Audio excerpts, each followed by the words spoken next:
Hello, everyone. I'm Chester44, also known as Fly, and welcome to this Let's Play of Pillars of Eternity.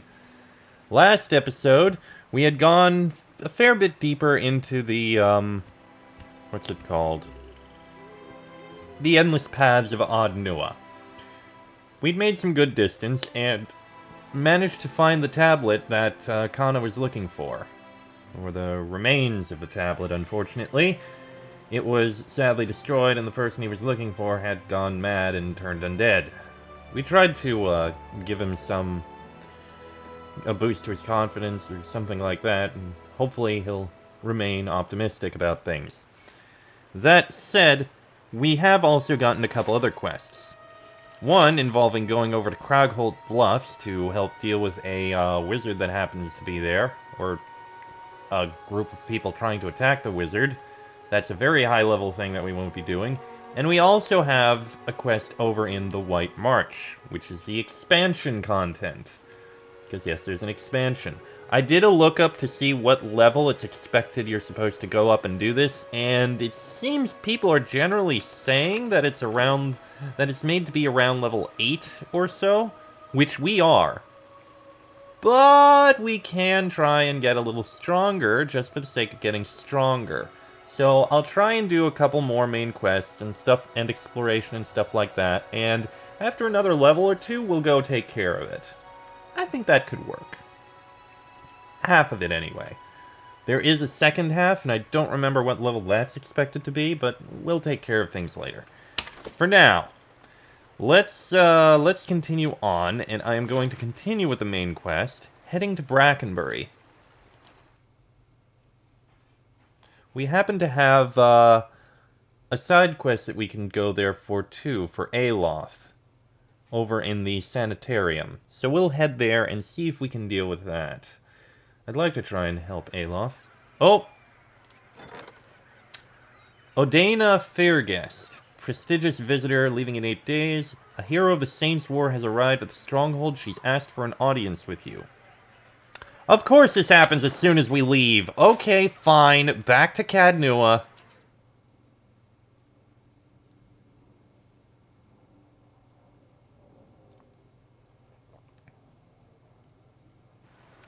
On the plus side, the Botanical Garden was completed. Looks a little healthier than before. Yes, I know. Okay, Botanical Garden was completed, so we can start construction of something else. Let's go with getting the chapel built. That seems like the right thing to do, and then the Warden's Lodge. Okay, first thing the chapel, Warden's Lodge later. Oh, the Botanical Garden looks very nice. Let me go take a look at it first. I mean in person. Just gonna run over. Excuse me. Wow, my throat is already starting to go. Yeah, it's just tended to by the Warden of the Wilds. Okay, fair enough. Now let's go see this person who wants to speak with us. At some point we'll have to fix those towers.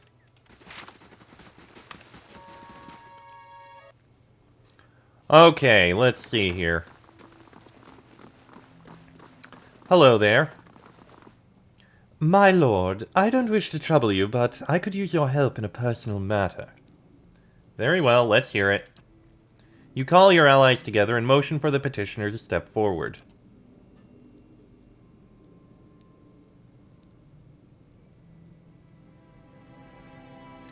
This is, harder to say than I thought it'd be.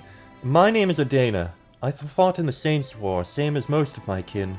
I followed orders, no more, but between one thing and another, I guess I made a reputation for myself. They call me a hero. Every street I walk down, I get handshakes and comments. The dozens, they act like I'm some figurehead for their schemes. The things I've done, I don't get much sleep. The last thing I need is all this attention. All I want is some peace. Please, you're the only one I can turn to. Perhaps one of my companions here can help you. Yeah? How do you mean? Well, Adair's been through the war. I'm sure he has some advice. Can't say I've got much experience being overappreciated by people, but there might be some things we can talk about. Yes, I think this will help. Thank you, Lady Laniara. You don't know what this means to me. He'll be busy for 5 days. Okay, then. Fair enough. Oh, and a supplicant. Leaving in 3 days, 25 hours. Yeah, we can pay them off.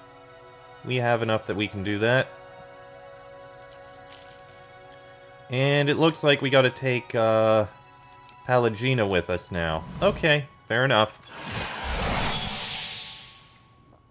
Adair can handle this, and Pelagina will join us for a while. She's actually not that bad. She gives a nice group buff to everyone, and admittedly, Adair is kind of the same class as me. So, 2 warriors versus a warrior and a paladin. I think this coming works. along nice.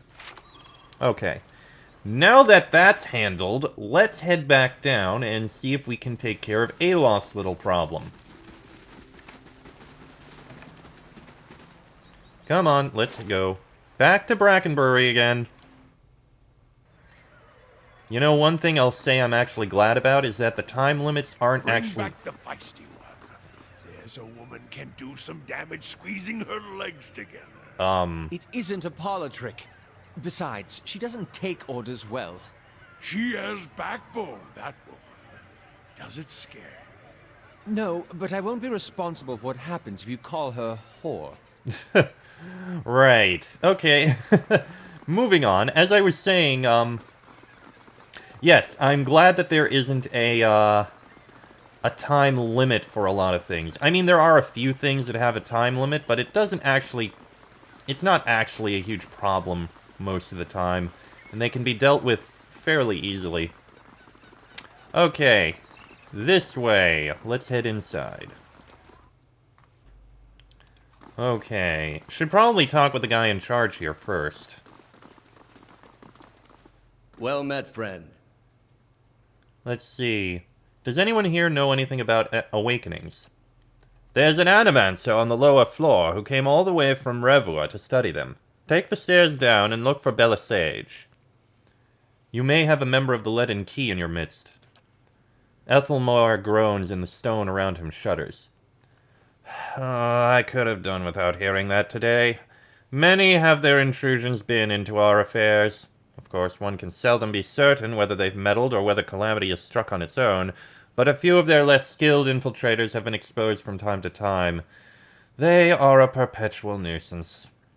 Once again, I am reminded of how envious I am of your gifts. I suspect they would be of some use in verifying one's identity. You're at odds with the Leaden Key as well, I take it. They're up to something, and I'm trying to determine what. They are always up to something. Of that you may rest assured. If their plots have come to involve you, you have my sympathies. Do you have some idea of who this person might be? I wouldn't know until I've met them. Very well. In that case, I would recommend you speak with our resident animancers. They have frequent interactions with both patients and colleagues. You'll find them up here or in their offices downstairs. You'll report anything suspicious to me immediately. This is my only request. Yeah, we can work on that. Okay, so we can do Oddmer. Hello. Do you know anything about awakenings? I'm afraid that's not my area of expertise. Alright, let's keep our eyes open. There's another one here, but I don't think this one has anything to say. Oh! Well, what do you know about awakenings? Not much, I'm afraid, but the Sanitarium attracts experts from all over. I'm sure someone here can help you out. I'm investigating possible Leaden Key activity in the Sanitarium. Seen anything suspicious? Oh, I'm afraid I'm too wrapped up in my own research to pay any mind to what else is going on around here. One of the other animancers might know something, though. Okay. So Nan says nothing. Let's head downstairs. There are 2 other people we can speak to about this. Let's see. One is the guy over here, who we probably should tell that we killed that man again. Yes, Modred. How do you do? I should mention to you, Helig is dead, for good. Then I can rest easy. You've done a great service for Animancy, for the Sanitarium, and for me. Thank you. Are you the Animancer who's been buying relics from Immortal? Who? I don't have time to bother with adventurers, if that's what this is about. I'm looking for an expert on awakenings. I hear that Valian woman studies them. You should go talk to her instead. Has anything unusual been happening around here? You must be joking. This is a sanitarium. Nothing is usual down here. Although, now that I think of it, the patients seem more agitated lately. But they're Caedmon Azor's responsibility, not mine. Then, if there's nothing else, I'll be on my way. Okay. Caedmon Azor. Interesting. And here is the Valian woman we're to speak with. Something you need? Are you the... Okay, we don't need to worry about that. I'm looking for an expert on awakenings. That would be me. Though the lack of research subjects has made me more of an expert in counting floorboards. I would like to transfer Animancy's success in buttressing pre-awakened souls to soothing those whose souls have already awakened. But I need subjects, and most of the patients here are too broken to produce reliable results.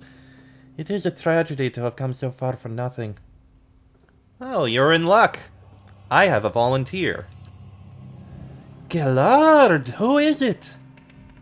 Aloth's lips curl into a frown. I don't know about this. She grins more broadly still. Oh, don't be silly. The process is perfectly harmless. All you must do is stand in that cage. I beg your pardon? I jest. You adherents are so uptight. I do not even know what the thing is used for. It belonged to the last occupant of this office, I think. Now they upgrade him to a cell. Again, I jest. So, I need you to sit here. She takes Aloth by the shoulders and steers him to the couch. And try to relax. But don't try too hard, then you will not be relaxing. Indeed. His eyes are humorless. And you must also wear these. A little cold, but the copper will help conduct your essence. The Animancer fastens thick copper bands to Aloth's forehead and wrists. As she ratchets them tighter, his face twitches with suppressed irritation. Now, I will examine your soul through my scope. She reaches into her desk and produces a long chambered tube. Knobs, dials, and small-toothed wheels run along the side of the device. It is fitted with Audra lenses cut to different thicknesses and concavities. By manipulating them, I find the angles and densities that will allow me to track the anomalies in your soul. How exciting! I've never seen this sort of thing performed. Khan peers at the device with interest. It seems suitably complicated. She raises a finger. But first, we must find this cunning interloper. You will answer some personal questions while I make adjustments. Sagani pats his arm. Don't worry, I'm sure we won't hear any of it. Aloth squirms on the couch. Very well. She holds the scope to her eye and flicks a knob. To begin, tell me something personal. Something from a time before your awakening. Oh, there's nothing to tell. I was just a normal child living in Synthwood. He looks to you. His face is set in a frown, but the rigid edges of apprehension show through nonetheless. What do you remember about your home? As you speak to Aloth, you feel your voice like a bell in your chest. It tolls softly, luring him into the mists of his own memory. Belisage doesn't seem to notice anything, but you feel as if your words are smoothing his essence, untangling its many threads. He closes his eyes. Comfortable, modest, quiet when Mother is away, which is most of the time. Quiet enough to hear the clink of glass on wood. This is when I know to be most careful. Father is good about hiding the bottles. Mother, when she is home, is good at pretending not to notice them. Ah, this is good. I am starting to see something. Continue. Tell us about the time you awakened. She bites her tongue as she twists one of the dials. I am in my 5th year of training. Mother is home. I can let my guard down a little, because when she is around, he is usually only angry with her. But he has heard that I have had trouble casting missiles. that my flame shields are unstable. He is furious that I have failed, and Mother's presence reminds him that he has failed too. The first blow takes me by surprise. One moment I am sweeping the kitchen, the next I'm sprawled on the ground, stupidly looking at flecks of my blood on the tile. His boots, glistening with fresh polish, thud across the floor. He kicks me in the stomach, and I curl up to shield my vitals, but it's pointless. Protecting one thing only leaves something else exposed. Still huddled on the ground, I retreat as fast as I can. I retreat until the vision of the kitchen and my own trembling knees is nothing but a pinprick against the field of black.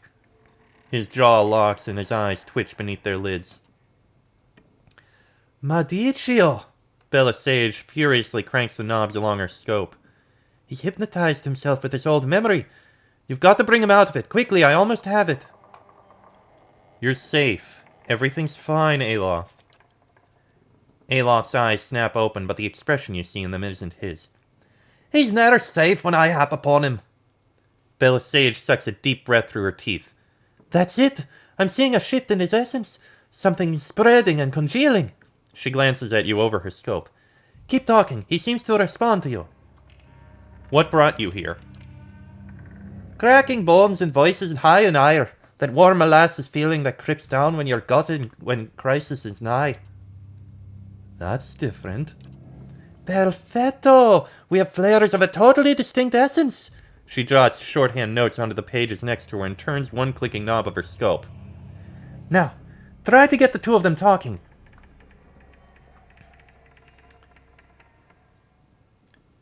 Aloth, ask Iselmyr what she's doing.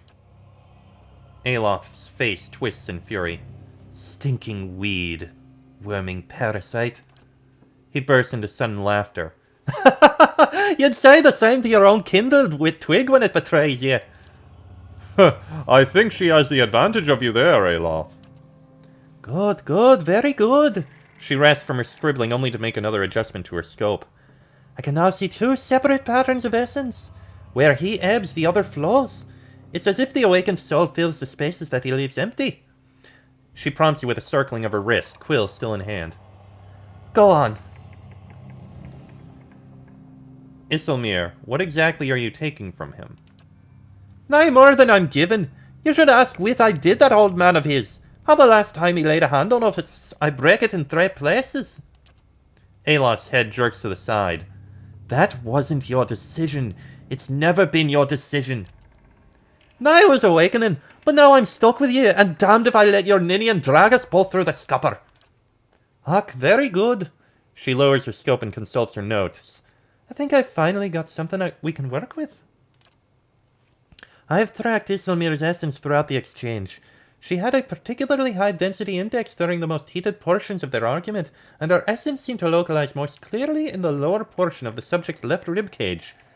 That's right around the spleen, which of course means that she is triggered by black bile.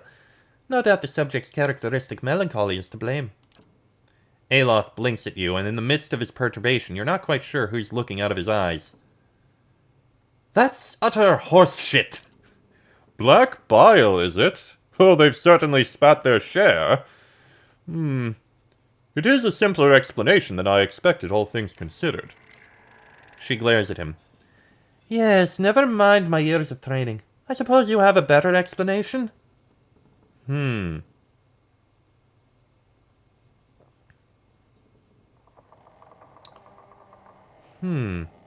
If you're right, then removing his spleen should cure him. No. You're close. I think Iselmyr's appearances are related to potential sources of trouble for Aloth. Bella Sage carefully scratches her jaw, her gaze darting between you and Aloth. I suppose that could be true. She jots another note. I'll have to check this against other research. He removes the copper bands. Well and good for you, but what does this mean for me?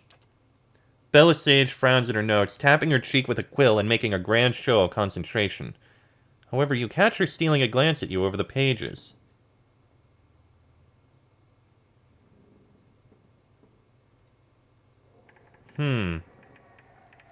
She did you a favor by dealing with your father, didn't she? I think she's trying to help you stand up for yourself. You may not like her methods, but you should hear her out. If you had to listen to her half as much as I do, you wouldn't say that. He scowls, but you notice something thoughtful in his frown. I've got a lot to process. Regardless, thank you for your help, Laniara. He does not look at Bella Sage. She sets her notes on her desk and returns to her scope. Well, I hope this has been as useful to you as it has been to me. I finally have material worth publishing. You'll be the toast of Revoa, Fenter Aloth. His grimace melts into a crooked smile. I advance in the right-wise principles of animancy. Just what you've always wanted. As you turn to leave, you catch a darting movement out of the corner of your eye. Bella Sage is humming to herself, still occupied with her scope, but Aloth is holding her notes. He's just about to tuck them into his cloak when he catches you watching. He holds a finger to his lips, his eyes wide and imploring. Please, I don't want my personal information published like this. Especially not after her nonsense. Fair enough. But do it quietly. He hides the papers in his cloak. Not to worry. We'll see to this on our own. Okay, quest completed. A curse of cold clay added. Unfortunately, it seems we're not going to be able to do anything to this because we don't have anyone we can assign. Hireling payday. And a supplicant has arrived. Oh no, we did that one already. Alright, sadly we're not going to be able to do a curse of cold clay. All we'd get, we'd get Remembrance of Life. You know what, it's no big deal. So, Yes? Do you have anything to say, Aloth? How may I be of servants? Why did you want to take Bella Sage's notes? He gives you a sidelong glance. Like I said, I didn't appreciate her prying. So now you understand a little more about Iselmyr. He wrinkles his nose. No thanks to that animancer. My spleen, black bile? Come on. Bella Sage's methods were flawed, but you still learned something, didn't you? Only because you and I have a lick of good sense between us, but the average person... Show them a shiny gadget in the hands of an expert and they'll believe anything. Perhaps. Animancy has its uses, but it's hard to say whether those outweigh the dangers.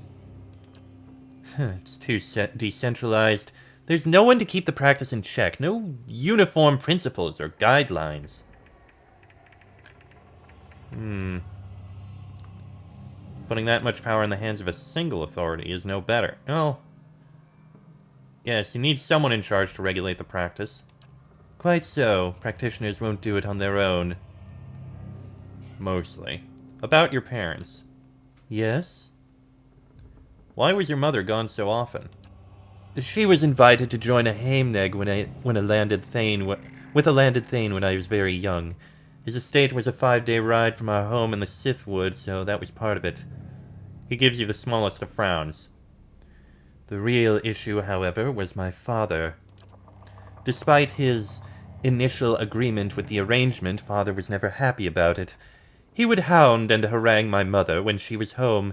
He wanted to know whether she was intimate with the Thane, and no matter how many times she swore she wasn't, it was never enough. As you can imagine, that led to her coming home much less often, even though she still supported us financially. She shouldn't have abandoned you like that. He cocks his head. I never thought of it as abandonment. She had an important role managing the Lord Thane's lands and administrative duties, and even though she was away, she provided well for us. And what's a Heimneg? A ceremonial marriage between folk and elf. Because the Aedir mainland has historically been split between the two races, we have many institutions that are designed to normalize relations. Our monarchy is headed by folk, but an elven consort rules alongside the reigning Ferkonyig or Mekwin. This is the most prominent example of Heimneg. In many cases, a Heimneg allows two households to pool resources. Among the aristocracy, Heimnegs consolidate power. Sometimes, as in my mother's case, a Heimneg is a means for a noble to add another administrator to his or her household. Consorts are received with almost the same level of respect as their noble counterparts, which can be extremely useful. Of course, Heimnigs are sometimes used to sanitize an extramarital affair. I don't know I don't know that it's really any better, but it seems to satisfy common notions of decency. And elfin folk unions are sterile, which no doubt eases some concerns. It sounds like your father had a problem with his temper. He had a problem with my mother's Heimnig. Even though they agreed upon it long ago that the financial benefits would be considerable, that it was a little different from his role as the Earl's steward, it ate at him. And so he drank and raged. When she was home, he raged at her, and when she wasn't, he raged at me. More than anything, he wanted me to become an Arcane Knight in the service of his Earl. I think he felt this would validate his chosen career in Master. He was a firm man, as you saw, but in the end I became a successful wizard due in no small part to his strictness. It's hard to see it at the time, but sometimes some pressure is useful. My thoughts exactly.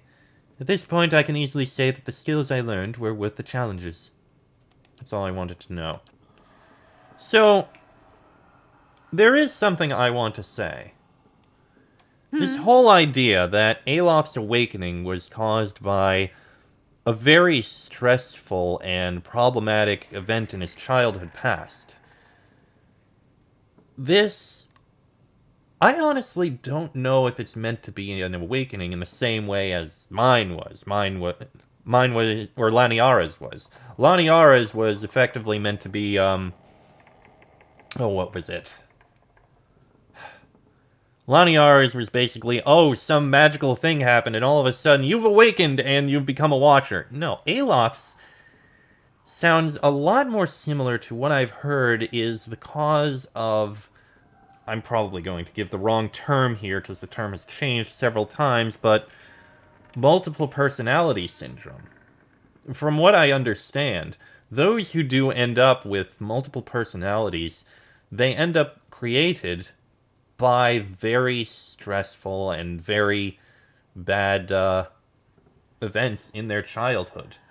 The main person just retreats into themselves and blocks out the memory entirely, while while the mind creates an entirely new personality, a new personage, who will take that event and internalize it and becomes a completely new person. Thus you have two people living in the same body.